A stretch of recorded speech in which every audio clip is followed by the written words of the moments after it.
भगवान का अवतार रात्रि में कितने बजे हुआ था? 12 बजे।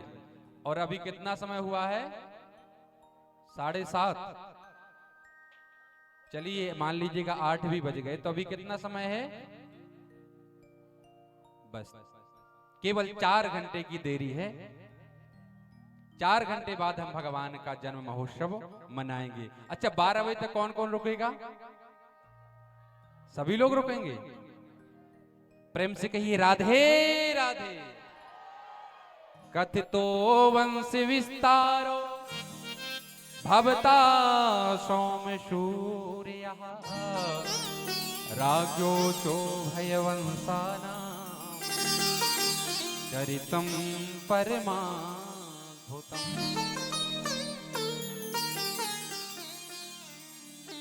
कहते हैं जब पृथ्वी पर ज्यादा अत्याचार, पापाचार और जब गायों की हत्या होने लगती है, ब्राह्मणों का वध होने लगता है, तब क्या होता है कि जब जब हो ही धर्म की हानि बढ़ही असुर अधम अभिमानी। जब जब होए धर्म की हानि बढ़े असुर अधम अभिमानी। जब जब हो ही धर्म की हानि बढ़ही असुर अधम अभिमानी। जब जब होए धर्म की हानि बढ़े असुर अधम अभिमानी। तब तब धरि प्रभु विविध शरीरा हरहि कृपा निधि सजन पीरा। तब तब धरि प्रभु विविध शरीरा हरहि कृपा निधि सजन पीरा। तब तब धरि प्रभु विविध शरीरा हरहि कृपा निधि सजन पीरा। तब तब धर प्रभु विविध शरीरा हरहि कृपा निधि सजन पीरा। सिया राम जय जय सिया राम, जय सिया राम जय जय सिया राम। जय सिया राम जय जय सिया राम। जय सिया राम जय जय सिया राम। बंधुओं, जब जब पृथ्वी पर अत्याचार बढ़ जाता है, पापाचार बढ़ जाता है, क्योंकि भगवान अवतरित कब होते हैं कि विप्रधेनु सुर संतिहिते लीन मनुजी अवतार निजी इच्छा निर्मित तनु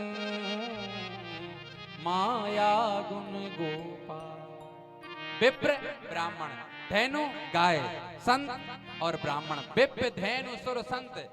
जब देवताओं पर कष्ट आता है, ब्राह्मणों पर कष्ट आता है, गौ माता को कष्ट होता है, संतों पर जब कष्ट आता है, तब भगवान अवतार लेते हैं। आज मथुरा के राजा हैं उग्रसेन। बहुत समय हो गया लेकिन कोई घर में संतान नहीं है। पहले के समय जब राजा महाराजा हुआ करते थे ना, तो बिना पुत्र कामेष्टि यज्ञ के संतान नहीं हुआ करती थी। पहले पुत्र कामेष्टि यज्ञ होता तब जाकर के संतान हुआ करती थी। महाराज उग्रसेन महाराज की यहां पर कोई संतान नहीं है। ब्राह्मणों से पुत्र कामेष्टि यज्ञ करवाया। उनकी पत्नी गर्भवती हुई। एक दिन सखियों के साथ बगीचे में घूमने के लिए गई हुई थी। कहा दुर्मिल नाम की राक्षस की नजर पड़ गई। उग्रसेन की पत्नी के गर्भ पर, तो कहा, ब्राह्मणों ने कह दिया कि उग्रसेन आपके घर में जो भी बालक होगा वो दुष्ट होगा, वो राक्षस होगा, आपके परिवार को नष्ट कर देगा। समय व्यतीत हुआ, उग्रसेन महाराज की यहाँ पर पुत्र प्राप्ति हुई। इन्होंने कांस में लपेट करके और यमुना जी में बहा दिया। महाराज यमुना के किनारे शूरसेन जी महाराज भजन कर रहे थे। देखा कि कोई कांस में बालक लपटा हुआ है, देखा, हाथ में लिया तो बालक जीवित था, कांस में लपटा हुआ था, इसलिए बालक का नाम रख दिया कंस। कंस सूरसेन महाराज की यहाँ पर इनका पालन पोषण हो रहा है। एक दिन नारद जी सूरसेन महाराज की यहाँ पर पहुंचे और कंस से मुलाकात हुई। राजन, अरे कंस, आपको पता है आपके पिता कौन हैं? कंस कहने लगे, मुझको नहीं पता, बताइए ना गुरुदेव। कहा, आपके पिता सूरसेन नहीं हैं, आपके पिता मथुरा के राजा उग्रसेन हैं। जन्म आपका हुआ था कांस में लपेट करके यमुना में बहा दिया था। अच्छा, कंस को क्रोध आ गया, मेरे पिता ने मुझको यमुना में बहा दिया। कंस जाकर के शिव जी की तपस्या करने के लिए कैलाश पर्वत पर चला। शिव जी की तपस्या की, शिव जी ने एक धनुष दिया। बेटा कंस, इस धनुष को तुम लेकर के जाओ, इस धनुष को कोई तोड़ नहीं सकता, और जो इस धनुष को तोड़ देगा बेटा तुझको छोड़ नहीं सकता। कंस उस धनुष को लेकर के आए, विशाल सेना बना ली और मथुरा पर आक्रमण कर दिया। मथुरा पर आक्रमण किया, अपने स्वयं माता पिता के लिए आज कारागृह में डाल दिया है। बंधुओं, आज कंस के मन में विचार आया कि मेरी एक बहन है चचेरी देवकी, उसका विवाह कर देना चाहिए। तो आज अपनी बहन देवकी का विवाह वसुदेव जी के साथ संपन्न करते हैं और स्वयं रथ में आरूढ़ होकर के विदा करने के लिए राजा कंस जा रहे हैं।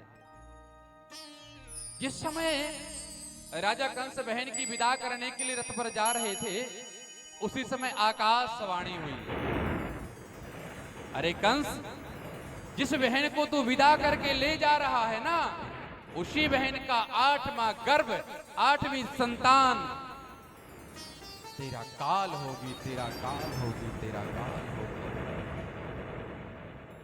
कंस को आया क्रोध, मेरी बहन का 8वां पुत्र, 8वीं संतान मेरी काल होगी, क्यों ना काल को जन्म देने वाली को ही समाप्त कर दूं।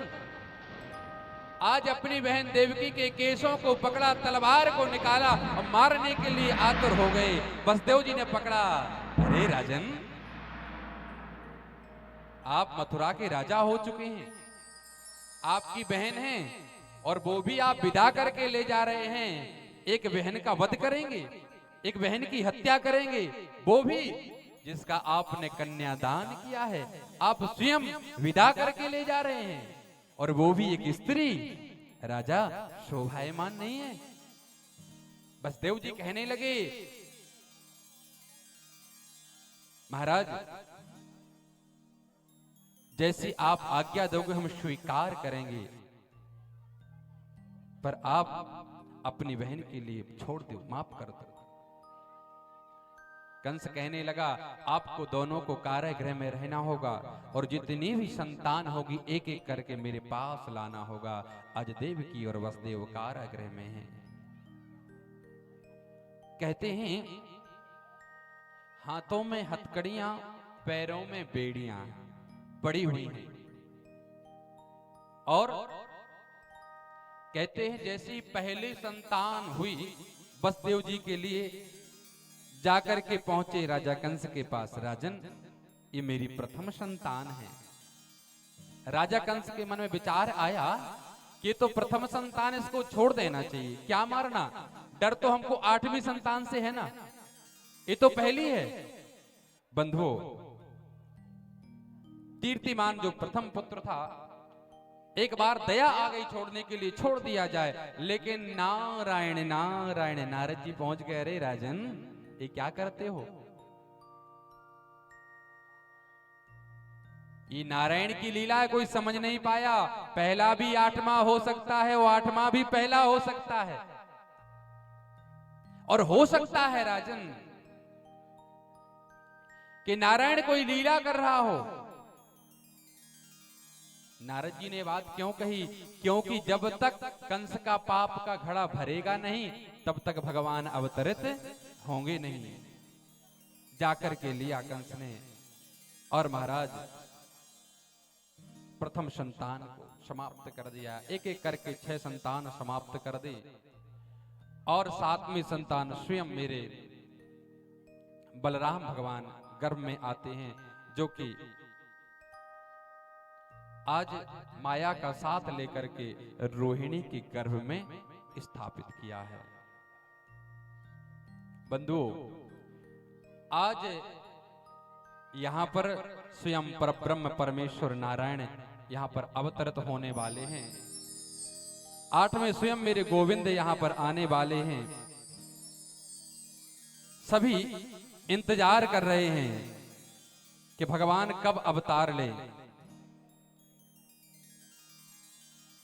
ये ढड़ारी नगरी सूनी पड़ी हुई है, कब आकर के भगवान हम सबको दर्शन दें।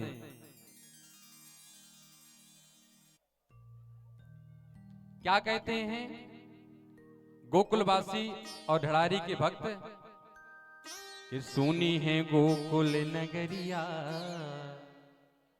अभी जब तक जन्म नहीं हुआ एकदम सन्नाटा मचा हुआ है ना, और जब भगवान आ जाएंगे तो क्या होगा कि सूनी है गोकुल नगरिया, आजा आजा सवरिया। सुनी है